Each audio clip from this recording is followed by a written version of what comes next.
1870s की बात है।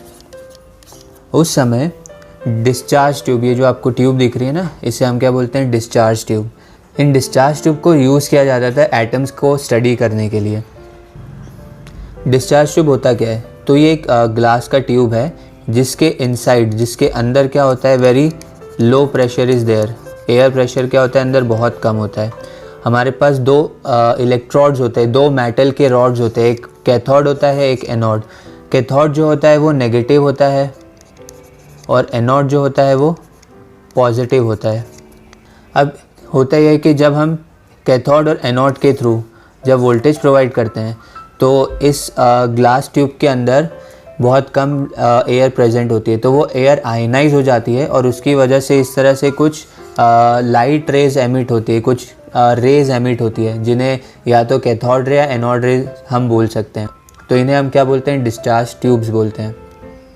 अब वो जो लाइट्स थी वो नेगेटिव इलेक्ट्रोड, यानी जिसे हम कैथोड भी बोलते हैं, तो वो कैथोड से एमिट होती थी।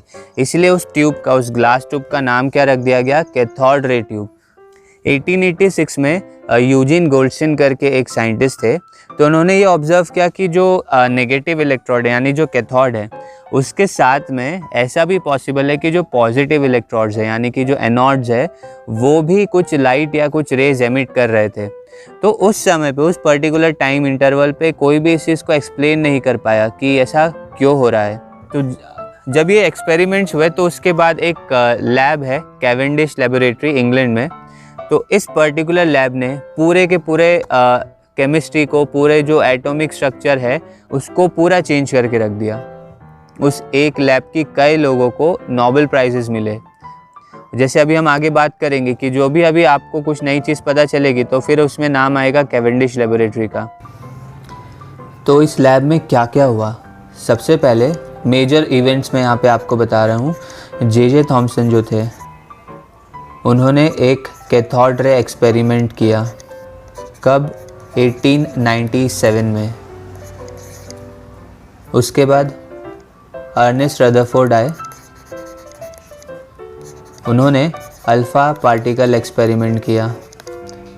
कब, 1909 में। फिर नील्स बोहर आए, एटम्स का एक स्ट्रक्चर दिया, प्लानिटरी मॉडल दिया 1913 में। फिर जेम्स चैडविक आए जिन्होंने न्यूट्रॉन की डिस्कवरी की 1932 में। इसके अलावा भी और भी कई इवेंट्स हुए लेकिन ये मेजर इवेंट्स है। तो ये एक ही लैब में इतने सारे मेजर डिस्कवरीज, मेजर एक्सपेरिमेंट्स किए गए, थ्योरीज प्रपोज की गई। इन्होंने एक नई ब्रांच ही बना दी फिज़िक्स में, एक नई ब्रांच का डिस्कवरी हुआ, एटॉमिक एंड न्यूक्लियर फिज़िक्स। सो अब बात है 1897 की। 1897 में ब्रिटिश फिज़िसिस्ट जे थॉमसन जो थे, अब उन्होंने एक बहुत इम्पॉर्टेंट एक्सपेरिमेंट किया। उन्होंने ये मेज़र किया कि जो CRT जनरेटर्स होते हैं, ठीक है, जो कैथोड रे ट्यूब से जो जनरेटर जो होते हैं वो कितनी हीट निकाल रहे हैं, वो कितनी हीट इवॉल्व कर रहे हैं। इसके अलावा मैग्नेटिक फील्ड में वो किस तरह से वेरिएशन शो कर रहे हैं, यानी कि क्या वो मैग्नेटिक फील्ड की वजह से उसमें जो रेज निकल रही है क्या वो बैंड हो रही है। और इनको यूज़ करके उन्होंने क्या फाइंड किया, उन्होंने फाइंड किया दैट जो रेज है वो कैथोड रेज है, फर्स्ट ऑफ ऑल वो नेगेटिवली चार्ज्ड है। ये कैसे पता चला, तो जो CRT ट्यूब में जो ये कैथोड रेज थी, जब उन्हें हमने ऐसे पॉजिटिव और नेगेटिव पोल जब रखे दोनों साइड, ठीक है, मान लीजिए ये ट्यूब है, इस तरफ पॉजिटिव पोल है, इस तरफ नेगेटिव पोल है, तो ये आपका कैथोड, तो ये जो इधर से रेज निकल रही थी तो वो किसकी तरफ बैंड हुई, वो पॉजिटिव टर्मिनल की तरफ बैंड हुई। इससे क्या पता चला कि जो कैथोड रेज है वो क्या होगी, नेगेटिव, क्योंकि नेगेटिव किसकी तरफ अट्रैक्ट होती है, पॉजिटिव की तरफ अट्रैक्ट होती है। तो ये बहुत एक इम्पॉर्टेंट चीज़ उन्हें पता चली। और उन्होंने ये भी ऑब्ज़र्व किया कि ये जो कैथोड रेज होती है इनका मास जो स्मॉलेस्ट एटम जो था हाइड्रोजन का एटम, उससे 1000 टाइम्स लेस था। तो इसके थ्रू उन्होंने ये प्रिडिक्ट किया कि ये जो कैथोड रेज है ये किससे बनी है। इस रे के अंदर बहुत सारे क्या है, पार्टिकल्स है, जो कि क्या है, नेगेटिवली चार्ज है और जिनका मास हाइड्रोजन के एटम से कम 1000 टाइम्स कम है। तो ये उन्होंने कैथोड रे ट्यूब के एक्सपेरिमेंट में कुछ रिजल्ट्स उन्होंने अपने फाइंड किए। इन पार्टिकल्स को बाद में नाम दे दिया गया इलेक्ट्रॉन्स। तो इस तरह से 1897 में इलेक्ट्रॉन्स जो है उनकी डिस्कवरी होती है। कौन डिस्कवर करता है? J Thomson. तो अब इससे हमें क्या समझ में आ रहा है? तो देखिए, ये जो है ये एटम से बहुत कम मास है इसका, यानी कि ये एटम से क्या होगा, छोटा होगा। तो अब हमें पता है कि एटम जो होता है, एटम जो होते हैं वो क्या होते हैं, न्यूट्रल होते हैं। ओवरऑल एटम जो होते हैं वो न्यूट्रल होते हैं, ना पॉजिटिवली चार्ज ना नेगेटिवली चार्ज। सो अब इसका मीनिंग ये है कि अगर कोई पार्टिकल है जो एटम से छोटा है और वो क्या हो, नेगेटिव हो, ठीक है, एटम के अंदर एक क्या हो, नेगेटिव पार्टिकल हो, और ओवरऑल जो एटम है वो क्या है, न्यूट्रल है। सो इसका मीनिंग क्या है, there must be a positive charge as well, जो कि इसके इफेक्ट को कैंसिल आउट करेगा, नेगेटिव चार्ज के इफेक्ट को कैंसिल आउट करेगा।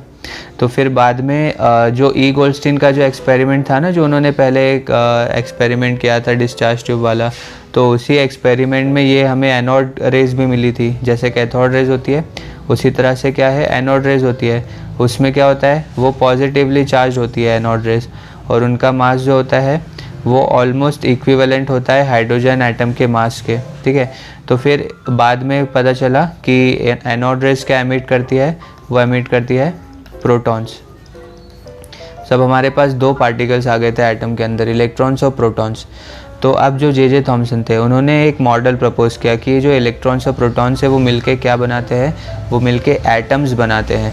और वो एटम कैसा दिखता होगा, तो वो उन्होंने ये जो आप डायग्राम देख रहे हैं इस तरह से उन्होंने एक्सप्लेन किया। तो ये क्या है, एक प्लम पुडिंग मॉडल जैसा है। तो इसमें क्या होता है, जैसे या आप वाटरमेलन देखे हैं उसके जैसा मॉडल है। तो जैसे जो वाटरमेलन का रेड पार्ट होता है वो क्या हो जाएगा, वो आपका पॉजिटिव पार्ट है एटम का, और जो बीज होते हैं ना ब्लैक कलर के, वो क्या है, एटम का नेगेटिव पार्ट है। तो इस तरह से उन्होंने जो एटम था उसका मॉडल दिया, जिसे हम प्लम पुडिंग मॉडल भी बोलते हैं। पूरा एक पॉजिटिव स्फीयर है जिसके अंदर नेगेटिव चार्जेस जैसे धसे हुए हैं। 1898 में मैडम क्यूरी जो थे, आपने शायद नाम सुना भी हो, तो उन्होंने रेडियो एक्टिविटी डिस्कवर किया। मैडम क्यूरी जो है वो एक अकेले ऐसे साइंटिस्ट है जिन्हें केमिस्ट्री और फिज़िक्स दोनों में नोबेल प्राइजेस मिले, और इसके अलावा उनके हस्बैंड को, उनकी डॉटर्स को भी नोबेल प्राइजेस मिले हुए हैं। तो मैडम क्यूरी जो थे, उनके साथ उनके जो हस्बैंड थे पियर क्यूरी, उन दोनों ने मिलके रेडियो एक्टिविटी का पता लगाया। अब आप सोच रहे होंगे कि रेडियो एक्टिविटी क्या होता है।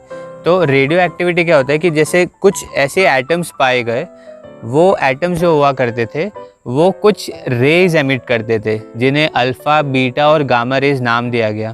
और ऐसे एटम्स की जो प्रॉपर्टी होती है उसे क्या नाम दिया गया, रेडियो एक्टिविटी।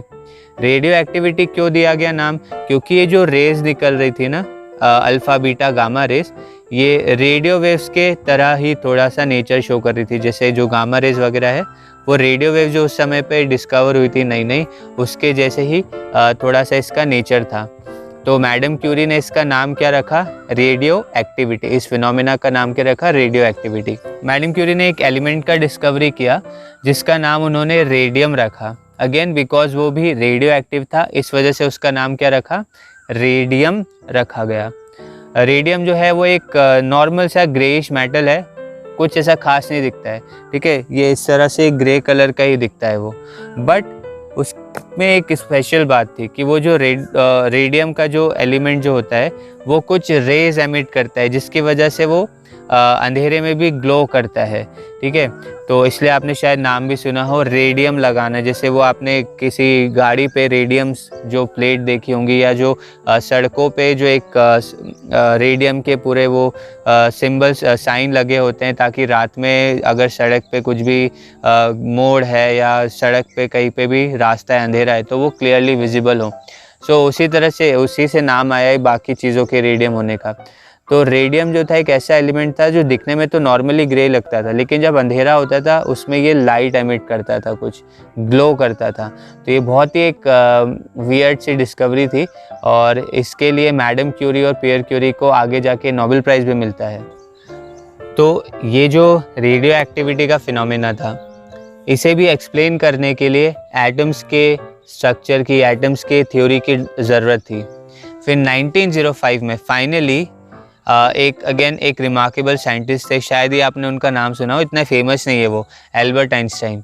तो एल्बर्ट आइंस्टाइन ने 1905 में 4 पेपर्स पब्लिश किए।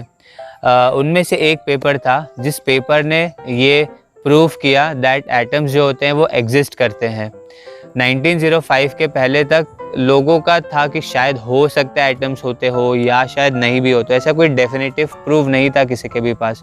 तो एल्बर्ट आइंस्टाइन ने जो ब्राउनियन मोशन था, याद है आपको, एक वाटर है, स्टिल वाटर, जिसमें पोलन ग्रेन्स है तो वो मूव कर रहे होते हैं। तो एल्बर्ट आइंस्टाइन ने ब्राउनियन मोशन को एक्सप्लेन करने की कोशिश की। तो उन्होंने क्या बोला कि ये जो पोलन ग्रेन्स मूव कर रहे हैं ना पानी में, वो इसीलिए मूव कर रहे हैं क्योंकि जो वाटर है उसमें बहुत स्मॉल मॉलिक्यूल्स और एटम्स है जो कि रैंडम डायरेक्शन में ऐसे मूव करते हैं, उनके पास काइनेटिक एनर्जी होती है। और वो जो स्मॉल जो एटम्स है ना, वाटर के मॉलिक्यूल्स जो है वाटर के, वो इन पोलर ग्रेन से कोलाइड कर रहे हैं। अब जब बहुत सारे मॉलिक्यूल्स कोलाइड कर रहे हैं ना, तो वो जो पोलर ग्रेन है उसको वो मूव कर पा रहे हैं। ऐसा नहीं कि एक मॉलिक्यूल है, एक एटम से वो मूव हो रहा है, बहुत सारे मॉलिक्यूल्स उसको ऐसे एक डायरेक्शन में क्या करते हैं, एक पोलर ग्रेन को मूव करवाते हैं। तो आइंस्टाइन ने ब्राउनियन मोशन को यूज़ करके ये प्रूव किया कि एटम्स जो होते हैं, मॉलिक्यूल्स जो होते हैं, वो एग्जिस्ट करते हैं। इसके बाद जाके एटम्स का ये जो पूरा थ्योरी था कि हाँ एटम्स एग्जिस्ट करते हैं सही में भी, तो इसको बहुत ज़्यादा एक बूस्ट मिला और फिर ये ऑलमोस्ट सर्टन हो गया कि एटम्स जो होते हैं एग्जिस्ट करते हैं। अब एक थोड़ी सी सैड स्टोरी भी है। एक बहुत ही इम्पॉर्टेंट साइंटिस्ट थे, बहुत ही बढ़िया साइंटिस्ट थे, लुडविग बोल्ट्जमैन। बोल्ट्जमैन कांस्टेंट आप आगे जाके पढ़ेंगे। तो लुडविग बोल्ट्जमैन जो थे वो एक फर्म बिलीवर थे कि एटम्स जो है वो एग्जिस्ट करते हैं, और उनका मानना था कि जो एटम्स है उसकी थ्योरी के थ्रू ही हम बाकी बहुत सारी चीज़ों को एक्सप्लेन कर सकते हैं। पर जैसे मैंने बोला कि 1900 के आसपास तक ये ज़्यादातर लोग नहीं मानते थे कि एटम्स एग्जिस्ट करते हैं। तो उन्हें इस वजह से काफ़ी साइंटिफिक कम्युनिटी में प्रॉब्लम्स भी झेलना पड़ा और वो थोड़ा डिप्रेस होने लगे। फिर अनफॉर्चुनेटली अक्टूबर 1906 में, ठीक है, उन्होंने क्या कर लिया, सुसाइड कर लिया। और वो क्यों सुसाइड किया, इसके कई सारे स्पेकुलेशंस है। एक ऐसा माना जाता है कि वो ये जो एटम्स का ये जो थ्योरी है उससे जब वो उनकी थ्योरीज को नहीं माना जा रहा था तो वो काफ़ी डिप्रेस हुए और उस वजह से वो थोड़ा मेंटली अनस्टेबल हुए और उन्होंने सुसाइड कर लिया। अब ऑब्वियसली 1905 में आइंस्टाइन ने तो ये एक पेपर में प्रूफ करने की कोशिश की थी, बट 1905 में आइंस्टाइन जो थे वो सिर्फ 24-25 ईयर्स के थे और उन्होंने कोई ऐसा काम नहीं किया था उस टाइम तक कि वो बहुत फेमस हो। तो आइंस्टाइन को कोई जानता नहीं था 1905 में। तो बोल्ट्जमैन जो थे उनको 1906 तक आइंस्टाइन का ऐसा कोई पेपर एज सच उन्होंने पढ़ा नहीं, और वो ये सोच करके उन्होंने सुसाइड कर लिया कि कोई भी एटम्स की थ्योरी को नहीं मान रहा है। बट जैसा मैंने बोला, आइंस्टाइन ने जब ये 1905 में प्रूव किया, उसके बाद एटम्स का ये जो थ्योरी था वो काफ़ी हद तक स्टैब्लिश हो गया था।